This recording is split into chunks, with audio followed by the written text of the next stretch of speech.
뭐 할 말씀 하시지?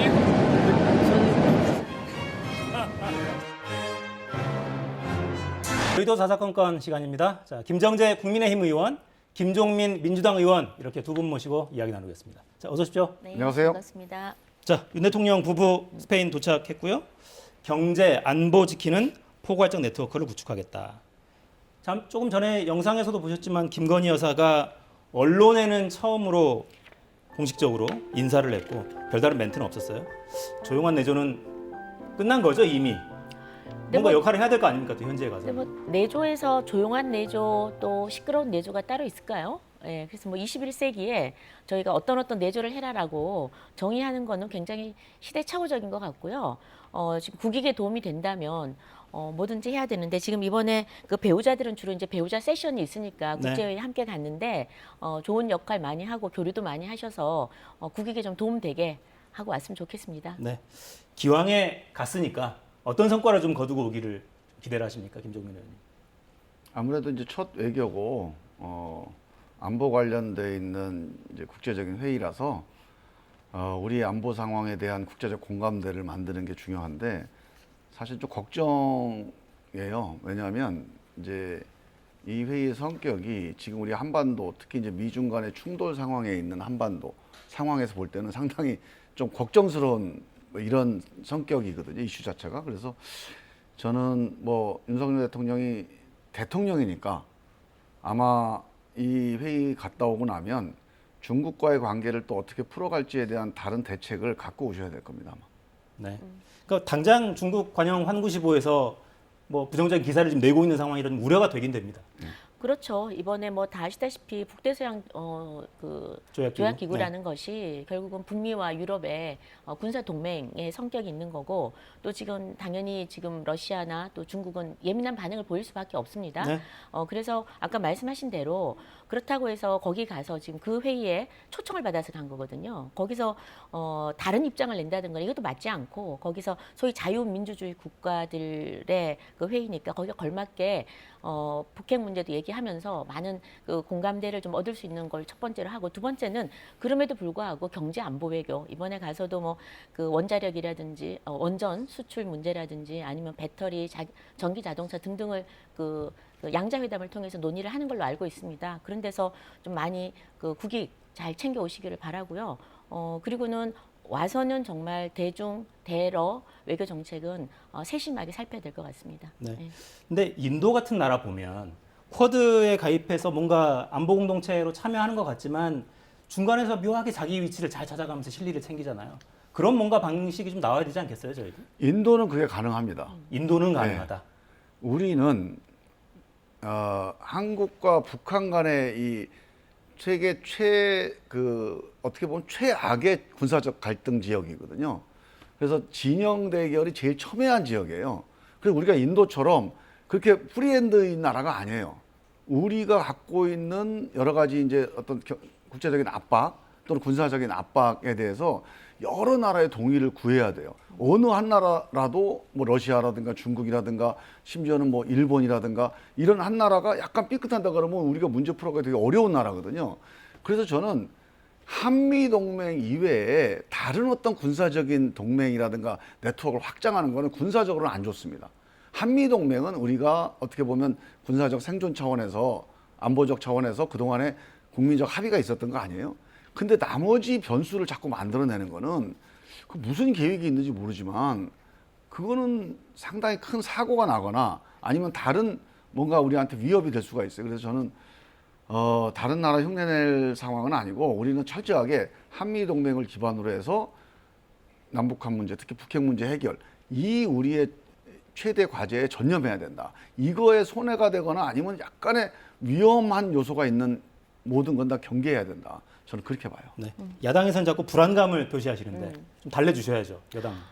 아니 뭐 지난 그래도 5년 동안 불안했던 것보다는 이제 좀 덜할 것 같습니다. 국민들 입장에서는. 그러니까 좀 김종민 의원 말씀하신 대로 저희는 지금 뭐 대한민국이라는 위치가 군사적 대치 상태도 아주 극한 상황이고 또 강대국에 둘러싸였기 때문에 아주 뭐 지정학적으로 전 세계적으로 독특한 나라 아니겠습니까? 이럴 때일수록 저희가 굉장히 실용 외교를 해야 되고 유연성 있는 외교를 해야 되는데 과연 우리한테 그런 힘이 있느냐? 그게 이제 우리의 가장 고민이죠. 그래서 일단 군사적으로는 우리가 핵무기를 못 가지니까 미일 관계를 그 한미 군사 동맹을 튼튼히 한다는 건 아마 양 당이 공이 같은 입장일 겁니다. 근데 그 이외에도 지금 좀 전에 말씀하신 중국과 러시아 문제에 있어서도 이제는 글로벌 공급망이 구축이 됐지 않습니까? 그러니까 지난번 요소수 사건 같은 거 있었지만 대중 관계도 끊임없이 실용 외교를 물밑에서 하지 않으면 지금 우리 산업의 타격이 워낙 크기 때문에 우리가 모든 부분에 있어서 자립화가 이루어지기 전까지는 중국과 함께 끊임없이 그 의존하고 또 뭐 서로 의존을 하겠죠. 그래서 그런 외교 관계도 계속 실용적인 차원에서 끊임없이 노력을 해야 된다. 그런 생각이 듭니다. 알겠습니다. 저는 이제 우리가 한번 생각을 해봐야 될 게 우리가 이제 미국에 대한 신뢰가 있지 않습니까? 또 실제로 미국이 사실상 원톱입니다. 그래서 미국이 어떤 전략을 세우고 끌고 가면 그래도 따라가도 된다 이런 이제 안심이 있는 거예요. 근데 저는 미국과 함께 가더라도 미국을 너무 믿으면 안 돼요. 그러니까 어떤 일이 벌어질 때 미국은 우리나라 사정 고려 안 하고 또 입장을 바꿀 수 있잖아요. 근데 예를 들면 뭐 바이든 행정부가 이제 국제 공급망 이 체계를 바꾸겠다. 그래서 러시아, 중국과의 관계를 전면적으로 지금 재검토하거나 재편하는 그런 시도들을 하고 있잖아요. 미국 입장에서는 이게 하나의 전략일 겁니다, 아마. 그런데 이 전략이 어떤 결과를 낳고 그래서 완전히 중국이나 러시아가 이 국제 공급망 관계에서 미국 주도로 재편되는데 하위로 재편되는 결과가 갈지 아니면 중국의 어떤 저항이나 반발 때문에 이게 중간에 어떤 타협책이 만들어질지 몰라요. 우리가 그런 상황을 종합적으로 구상하면서 이 상황에 대처를 해야지 미국의 의도대로 모든 게 다 만들어질 거다까지 우리가 예상을 하고 너무 거기에 이제 맞춰서 가다 보면 특히 중국과의 관계를 소홀히 하다 보면 나중에 우리한테는 그게 상당히 큰 부담이 될 수도 있으니까 네. 지금 저는 투트랙으로 고민을 좀 해주십사 부탁을 하는 거예요. 알겠습니다. 자, 이제 스페인에서 일정이 이제 오늘 오후부터 시작이 될 거예요. 본격적으로 현지에서 어떤 이야기들이 오가는지, 대통령이 어떤 발언을 하는지 보면서 나중에 이야기를 좀 더 나누기로 하죠. 지금은 원칙적인 이야기만 오가니까요. 자, 여야 당내 사정 이야기로 좀 넘어가 보겠습니다. 여당 내 친윤계 그리고 이준석 대표 이제 본격 세대결 양상으로 흘러간다. 이런 분석까지 나옵니다. 영상 보시겠습니다. 이게 지난 대선 과정, 지방선거 이렇게 치러오면서 좀 축적된 어떤 서로 간의 불신, 리더십의 문제, 이런 것들이 이번에 이제 분출되는, 잠복했던 것이 표출되는 그런 상황이라고 봅니다. 이준석 대표 혁신을 얘기했고 우리 당이 좀 더 변화하자는 얘기였는데 거기에 대해서 지금 반대하는 분들이 여러 가지 세과 시도하고 이준석 대표를 다 때리기도 하고 그러면서 또 과도한 반응이 나오면 또 그 과도한 반응을 물고 늘어져서 또 때리고 막 이런 식으로 하면서 당내 그 권위 부정하는 이 모습이 계속 일어나고 있거든요. 네. 자, 우선 이 이야기부터 해야죠. 이준석 대표가 혁신위에 5명을 추천했다 이런 발언했다가 이 대표의 반발을 샀는데 네, 설명 좀 해주시죠. 네, 어제 방송에 나가서 제가 얘기를 했었는데요.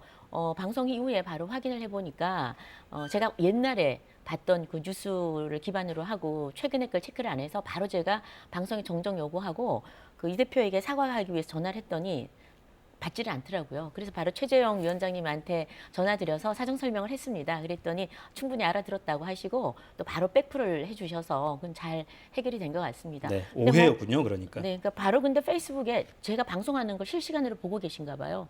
방송 끝나니까 바로 페이스북에 저를 밝혀라 이렇게 하셔가지고 네. 제가 좀 당황을 했습니다. 알겠습니다. 일단 오해로 확인됐고 네. 사과의 뜻을 우회적으로 전달하셨고 자, 이준석 대표가 오늘 SNS에 올린 글도 보면 자, 이 장성철 저희 목요일 날 출연하는 패널이죠. 먼저 장성철 씨가 이런 글을 올렸어요. 페이스북에. 장제원 의원이 YTN에 전화를 했었다면서 방송국에 전화해서 저에 대해 문제 제기를 하고 항의하는 게 이게 권력 실세가 할 일이냐.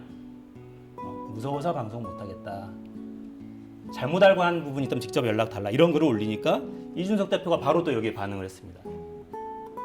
글씨가 좀 작은데 제가 그 세상은 좀 아는 편인데 제 비판은 아무리 해도 따로 내가 연락하지 않겠다.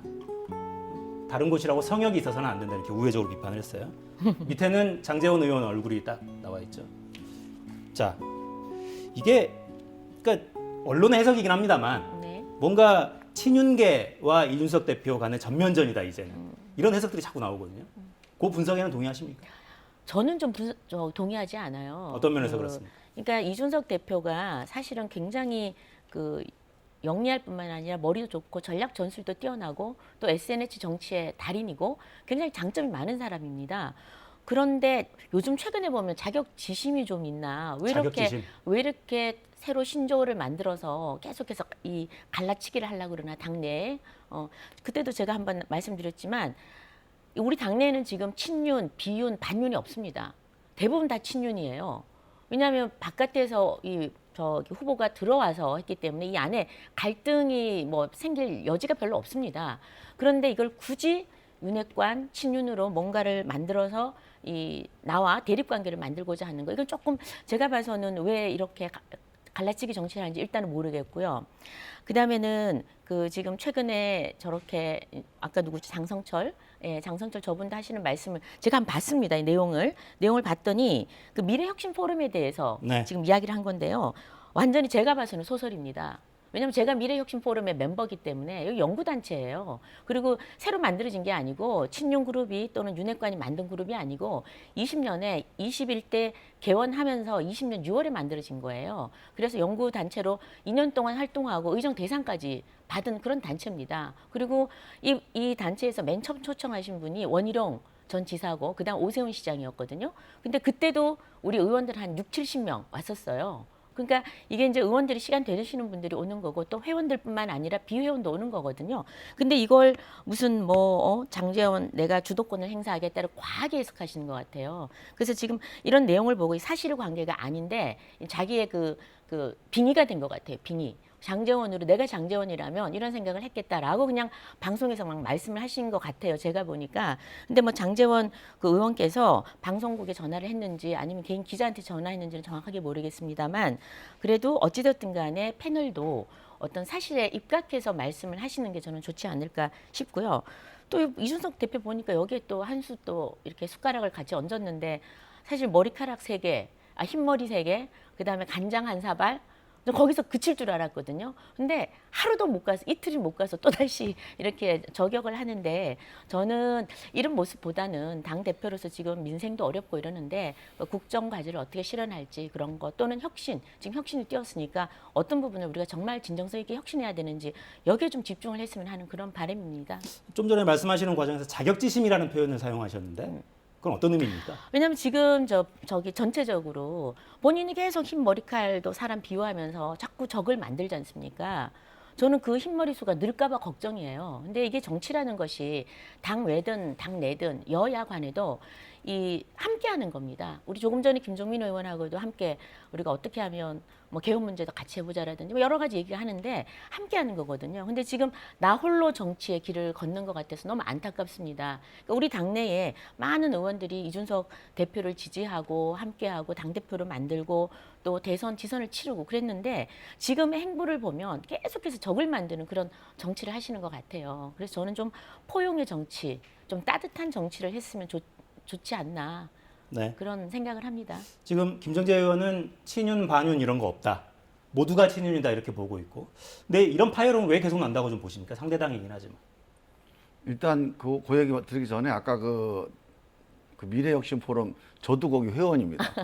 맞아. 그게 이제 보통 의회에서 우리가 포럼을 만들면 연구단체를 만들면 다른 당 의원이 한 명이 들어가 있어야 그게 국회에서 허락을 받을 수 있어요.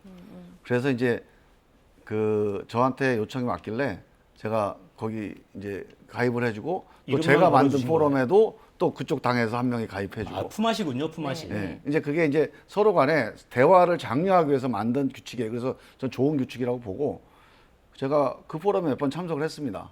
그래서 이제 장제원 포럼은 아니고 이제 그때 제가 가입했을 때 장제원 의원이 실세가 아니었어요. 그러니까 비주류였습니다. 그러니까 김종인 대표 체제하에서 맨 쓴소리만 하다. 그래서 제가 걱정을 했어요. 당신 그렇게 맨날 그 김종인 대표한테 그 쓴소리 해갖고 그 정치하려면 피곤하지 않겠냐. 그 농담처럼. 그래서 이제 그 포럼 자체가 그런 성격은 아닌 것 같고 이제 문제는 이제 뭐 장제원 의원이 실세라고 알려져 있으니까 행동 하나하나가 다 이제 그런 주목을 받는 거 아니겠습니까? 근데 뭐 혹시 뭐 패널 때문에 전화했다면 그거는 바람직한 행동은 아니고 그 패널한테 전화하는 건 괜찮아요. 아, 본인한테 왜냐면, 직접. 정보가 잘못됐다거나 이견이 있다. 뭐 항의할 수도 있고 또 목소리 높여서 뭐 논쟁할 수도 있는 거죠. 그래서 저는 뭐 그 문제는 그렇게 어떻게 보면 간단한 사안이니까 큰 문제는 아닌 것 같고 지금 그 남의 당 얘기라서 제가 좀 조심스럽습니다만 제가 그냥 관전자 입장에서 보면 옆에서 보면 좀 더 잘 보이잖아요. 저거는 제가 보기에는 국민의힘이 이제 제왕적 정당, 정근대적 정당, 승자독식 정당 여기에서 뭔가 벗어나느냐 아니냐 이 싸움을 저는 하고 있다. 승자독식 정당에서 벗어나는 싸움. 예. 그러니까 우리나라 정당이 기본적으로 승자독식 정당입니다. 우리 정치가 승자독식 정치예요. 그 정당도 그렇게 돼 있어요. 그리고 당대표가 되면 모든 걸 다 끌고 갑니다. 그러니까 전당대회 때마다 서로 당대표 되려고 막 사생결단하고 싸우잖아요. 근데 저기도 이제 공천권을 당대표가 좌우한다고 생각을 하고 이준석 대표는 사실상 세력 싸움의 한 주체다. 그건 사실이 아니라고 봐요. 저는. 이준석 사실이 대표는 아니다. 세력이 전 없는 것 같아요.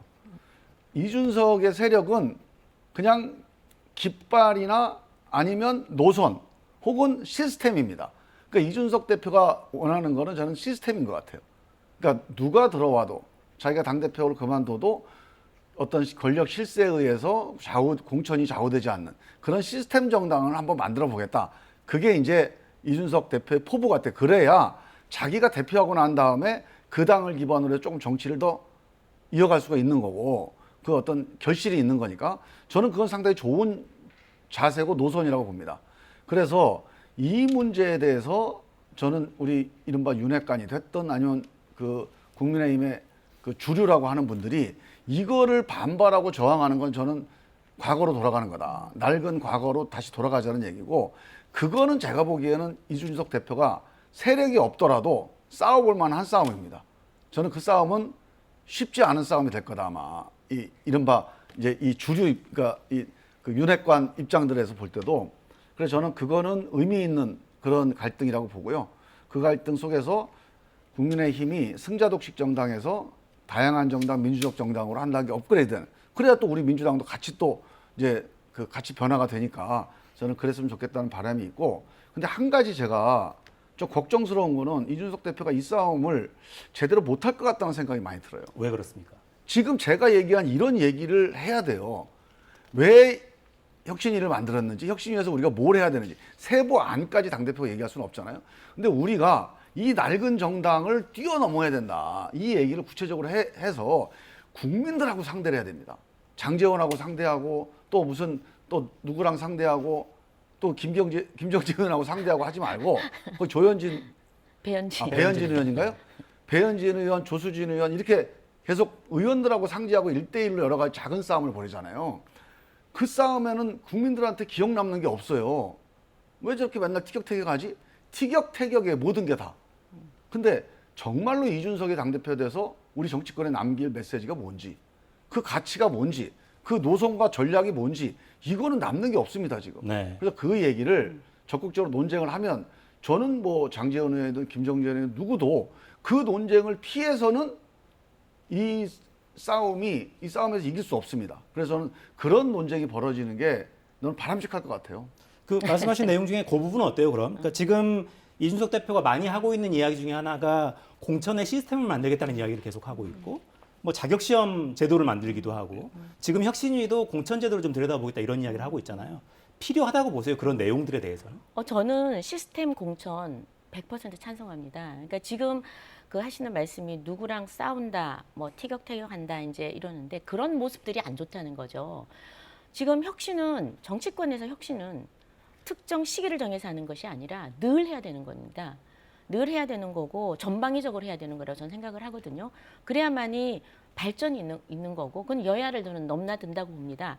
근데 지금 아까 말씀하신 걸 제가 정말 100% 동의를 하는 게 시스템 정당을 만들어서 예측 가능하게 하는 거죠. 공천이 그때그때 누구의 손에 의해서 좌지우지 되는 게 아니라 국민들조차도 내 유권자조차도 그 어떤 룰에 의해서 적어도 이 정도 룰을 갖춘 사람 공천된다라는 예측 가능해야 되는데 그런 시스템을 만든다 그러면 당연히 찬성을 하죠. 근데 지금 이준석 대표께서 이런 자격 시험 이것도 좋습니다. 일정 정도 능력 있는 되는 사람을 한다는 거거든요. 근데 저희가 좀 고백하지 않을 수 없는 게 지난번에 우리 선거 때 자격 시험 저희가 봤었는데 맨 처음에 이준석 대표가 들고 나온 게 청년 여성 이런 거 없애고 자격 시험 보겠다.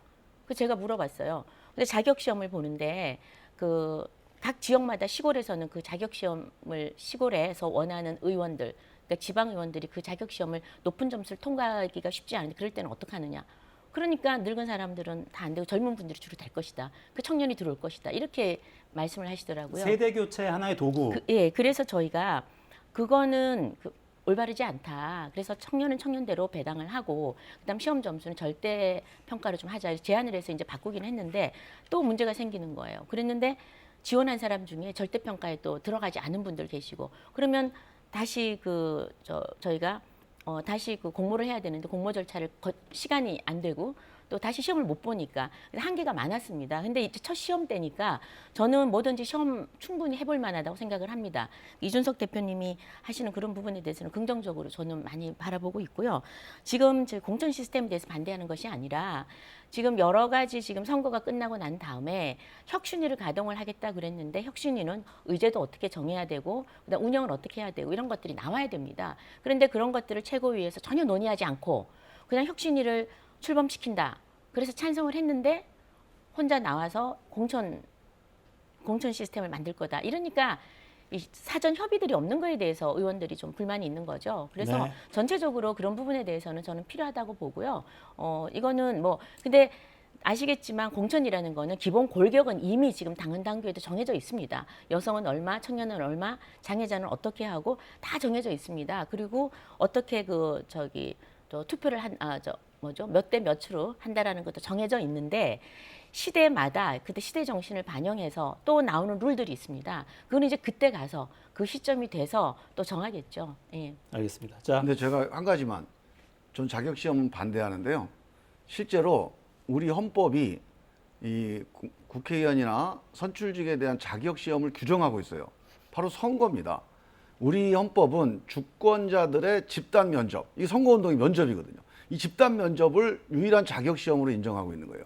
이거 이외에 그러면 그 자격 시험의 출제위원이 주권자가 돼요. 똑똑한 사람 뽑기 위해서 출제를 어떻게 한다? 그 방향대로 사람을 거르는 것 자체가 기본적인 이 선거를 통한 자격 시험의 취지를 이제 훼손하거나 아니면은 좀 대체하는 성격이 있어서 저는 어떤 경우든지 이 선출직을 뽑거나 공천하는 이 선발 방식은 주권자나 주권자 대표의 집단 면접, 토론 이게 유일한 방식이어야 된다. 다른 방식이 개입하는 건 맞지 않다고 봐요. 그러니까 이번에는 이제 처음으로 시도를 해봤는데 지금처럼 그렇게 저희가 이번에 책임 공천을 냈거든요. 국회의원들이 책임을 지고 각 지역구에 이제 공천을 했습니다.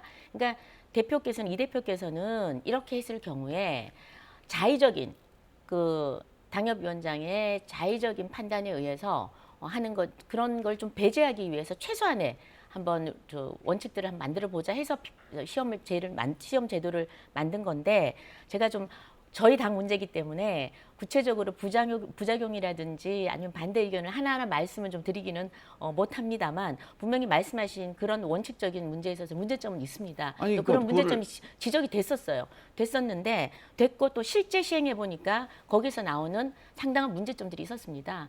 근데 제가 사실 이 방송에서 늘 우리 이준석 대표께서 하시는 부분에 대해서 조금 요즘 최근에 비판을 하다 보니까 굉장히 제가 좀 불편한 마음이 있어서 긍정적인 면도 이번에 있었다라는 말씀을 드리고 어렵더라도 다음 선거 때는 아마 이 부분은 많이 수정 내지는 보완 내지는 폐지까지도 저는 어떻게 될지는 모르겠습니다만 아무튼 분명히 재검토는 해야 될 부분이 많습니다. 폐지까지도. 당원 대의원의 토론을 활성화시켜서 그걸 어렵더라도 그걸 만들어내서 그걸로 평가를 하는 게 맞습니다. 네. 네. 특이시험 보면 안 돼요. 알겠습니다. 저는 개인적으로 보고 싶지 않습니다. 개인적으로는 보고 싶지 않다. 예. 네. 자, 근데 한편으로는 또 이런 상황이 있어요. 7월 7일에 일단 중앙윤리위 열리기로 지금 계획이 잡혀 있고 그 전에 30일에는 이런 일정이 있습니다. 저희 그래픽 만들어 놓은 게 아마 있을 텐데요. 이준석 대표에게 성상납을 했다는 의혹 당사자인 김성진 대표죠. 김성진 대표의 법률 대리인인 김소연 변호사의 SNS 글입니다. 빨간색으로 표시해 놓은 거는 좀 정치적인 메시지여서 표시를 좀 해 놓은 거고요. 수사 받는 것이 찐 간장이다. 나머지는 싱거울 수 있다. 이런 경고고 30일 오전 9시 반부터 서울경찰청 반부패 공공수사대에서 참고인 조사가 진행될 거다. 그날 아마 찐 간장을 마실 수 있다. 이런 경고성 글입니다. 일단 지금 이 중앙윤리위를 둘러싸고는 굉장히 정치적인 이해 득실을 따지고 공방을 하고 있는데 저는 이건 좀 여쭤보고 싶어요. 당내에서 지금 알려져 있기로 실제로 이게 사실이긴 한 겁니까? 그러니까 워낙 사실이 아니다. 그냥 왜 무슨 당의 어떤 명예를 실추했다 이런 걸 가지고 징계하려고 하느냐 이런 고공정만 오가고 있는데 실제로 이 문제가 될 만한 게 있느냐 이게 문제 아닙니까? 이게 사실인지 아닌지는 이준석 대표가 아시겠죠. 그리고 이 대표는 거듭 부인을 하고 있죠. 본인은 계속 이제 부인을 하고 있는데 아까 그 김성진 대표라는 분과 또 장모 이사는 직접 그때 그 성상납을 자기들이 실제로 해줬다. 그렇게 또 제보를 하고 또 이제 그렇게 지금 30날 어떤 얘기가 나올지는 모르겠습니다만 그렇게 나오는 거죠. 이게 지금 공소시효가 2013년에 벌어진 일이기 때문에 네. 성접대, 그러니까 그때 한나라당 비상대책위원일 때인데요. 대전에서 그러니까 성접대를 이제 했다라고 이렇게 얘기하는 건데 이 부분에 대해서는 공소시효가 지났기 때문에 이 부분에 말하기는 힘들지만 여하튼 이 두 분이 본인 스스로 직접적으로 그 행위를 했다는 분이 직접 얘기를 한다 그러면은 이건 상당히 이준석 대표한테는 타격이 되겠죠. 그래서 이제 30날 아마 그 박소연 변호사가 이제 그 내용을 적은 것 같습니다. 네. 그래서 김성진의 진이 그 찐이라 이게 정말 수사 받게 되면 이게 정말 당신한테는 아주 찐간장이 되지 않겠느냐 이랬는데 정확히 저희들도 이 부분에 대해서는 뭐 저희가 수사기관이 아니니까 수사를 뭐 결과가 나오기 전까지는 함부로 얘기하는 것은 좀 적절하지 않다고 봅니다. 알겠습니다. 네. 전망을 여쭤보진 않겠습니다. 자, 민주당 상황으로 넘어가죠. 네. 이재명 당대표 출마 놓고 여러 목소리 계속 나옵니다. 들어보시겠습니다.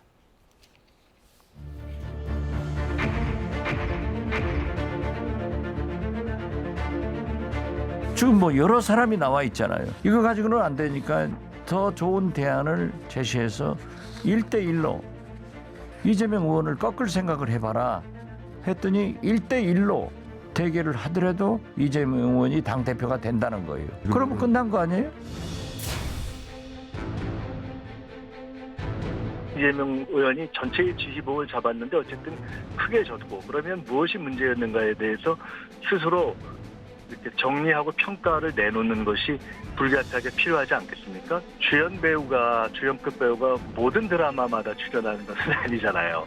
얼마 네. 전에 우리 재선 의원들 모임에서 발표한 게 있죠. 네. 대선 지선 패배에 책임이 있으신 분들 나서지 말았으면 좋겠다. 그거 그대로 말씀드리고 싶고. 네, 이렇게 여러 목소리가 나옵니다만 한편으로는 또 어대명이라는 말도 계속 도는 것 같습니다. 어차피 대표는 이재명 의원 아니냐 이런 이야기가 도는데 지금 막 속보가 하나 들어왔군요. 홍영표 의원이 이번 전당대회 출마하지 않겠다. 당대표 불출마 선언을 했습니다. 전해철 의원에 이어서 두 번째네요. 친문으로 분류가 되는 홍영표 의원도 당대표 선거에 나서지 않기로 했다고 밝혔습니다. 홍영표 의원이 SNS에 올린 글이 지금 있는데요. 어려운 결정이었다면서 당이 다시 일어설 수 있도록 단결과 혁신의 선도에서 모든 것을 던지고 싶었다. 민주당이 다시 사는 길에 저를 바치겠다. 이런 글을 올렸습니다. 어떤 신호라고 봐야 됩니까? 이재명 의원 출마 쪽으로 기울었다라는 언론들의 분석 기사는 계속 나오는데. 이제 언론들이 취재를 잘 못하는 건데 기운 게 아니고 원래 출마를 결심했어요. 이제. 새삼스럽게 기운 게 아니라. 네. 그러니까 뭐 새로 뭐 이렇게 기울기가 움직인 게 아니라 원래 출마 방침이 있었는데 여러 반대들이 있으니까 이거에 대해서 한번 고민을 해보고 있는 상황이겠죠. 네. 그래서 그 고민이 이제 끝나면 뭐 입장을 밝히겠죠. 근데 저는 아직 이제 고민이 진행 중이라고 보고 7월 17일 날 아마 후보 등록을 하니까 그 전까지 아마 그런 고민 과정이 이어질 거라고 보는데 아마 이제 시간이 지날수록 이 이제 어떤 문제 제기의 강도는 좀 강해지겠죠. 그리고 이제 폭이 좀 넓어질 텐데 그 과정에서 이재명 후보가 아마 뭐 108번뇌라고 표현을 한 것 같아요. 언론에 보니까. 네.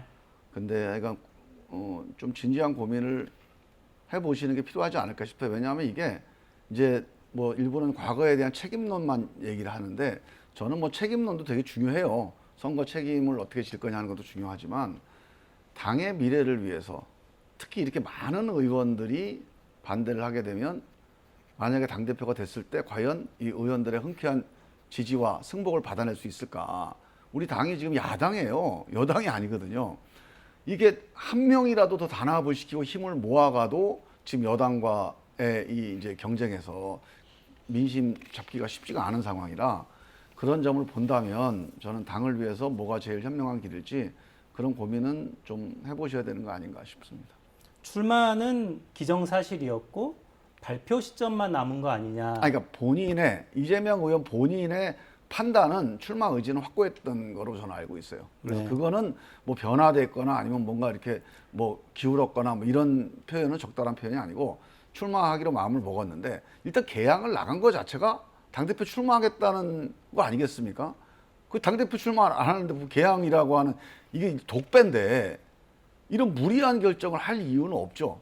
저는 전면적으로 당의 이제 리더십을 잡고 당을 끌고 가겠다 이런 결심 때문에 개항 출마를 했다고 봐요. 네. 그런데 출마한 이후의 상황을 보면 그렇게 해서 또 당대표로 각오하는 게 이재명 의원 본인을 위해서나 당을 위해서나 정말 좋은 길이겠느냐 플러스의 길이겠느냐 이런 점에 대한 회의 또 이런 점에 대한 반론들이 지금 제기되고 있는 거죠. 네. 근데 당내엔 또 이런 이야기도 있는 모양이에요. 그러니까 변형된 집단지도 체제 예. 이런 관련한 논의가 좀 있고, 그러니까 핵심은 당 대표의 권한을 좀 축소하는 방향. 당 대표가 아니라 최고위원 회의에 어떤 권한을 나눠주는 어떤 이런 방향에 관한 논의가 좀 있는 모양인데 그 부분 관련해서 어떤 생각을 좀 갖고 계십니까? 그게 두 가지 차원인데요. 하나는 이제 지금 당 대표가 약간 여기도 이제 승자 독식이에요. 당 대표가 되면 그냥 다 맘대로 당직도 임명하고 그다음에 위원들 지금 공천관리위원 다 임명을 당 대표가 하게 된다. 네. 그럼 결국은 공천권을 당 대표가 주는 거는 똑같습니다. 가장 큰 권한이죠. 네, 무늬만 시스템 공천이지. 그 우리가 안 해. 그 공관위에서 공천관리위에서 하는 거야. 근데 공천관리위원은 다 당 대표가 임명한 사람들이에요. 그러니까 이런 정치 갖고 이제 21세기 이 국민들을 설득을 못 해요, 이제. 그럼 이런 부분들에 대해서 근본적으로 하고 제가 제안한 게 그러면 공천관리위원을 당대표가 임명하는 건 좀 후진적인 거다. 이거 약간의 일종의 이제 제왕적인 대표 체제인데 그러지 말고 공천이 중요한 문제니까 공천을 시도당 위원장은 이제 대의원들이 뽑는 거잖아요.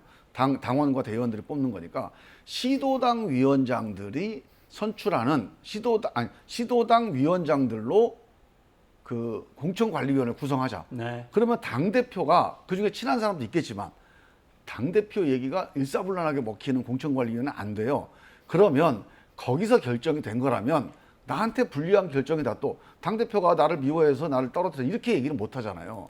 그 안에서 하여간 표결해서 뭐가 결정이 된 거이기 때문에 그래서 저는 그런 방식의 뭔가 이 제왕적 당대표 체제를 변화시키려는 그런 노력은 좀 필요하겠다 이렇게 봅니다. 뜻은 알겠는데 제가 친명계라면 이거 당대표 김빼기 아니야? 어차피 될 텐데? 이렇게 생각할 수밖에 없을 것 같은데 어떻게 보십니까? 아니 어차피 말씀하신 대로 이재명 의원은 이미 출마는 답정너 같아요. 지금 108번뇌는 나를 반대하는 사람들을 어떻게 설득할지가 지금 번낸 거죠. 108번뇌인 것 같고 지금 오늘 보니까 원로들도 뭐 한 5분 중에 4분이 반대를 하셨고 당내에서도 뭐 12~13명이 또 출마 얘기가 나오던데 지금 본인 이재명 의원 입장에서는 많이 나오면 나올수록 좋죠. 근데 지금 저렇게 접어가면서 압박을 하는 이유는 지금 민주당이 한번 살고자 저렇게 발부동을 치는 것 같아요. 근데 지금 이재명 의원은 그때도 개항을 나올 때도 나 혼자 살고 당은 죽는다 그런 얘기가 많았지 않습니까?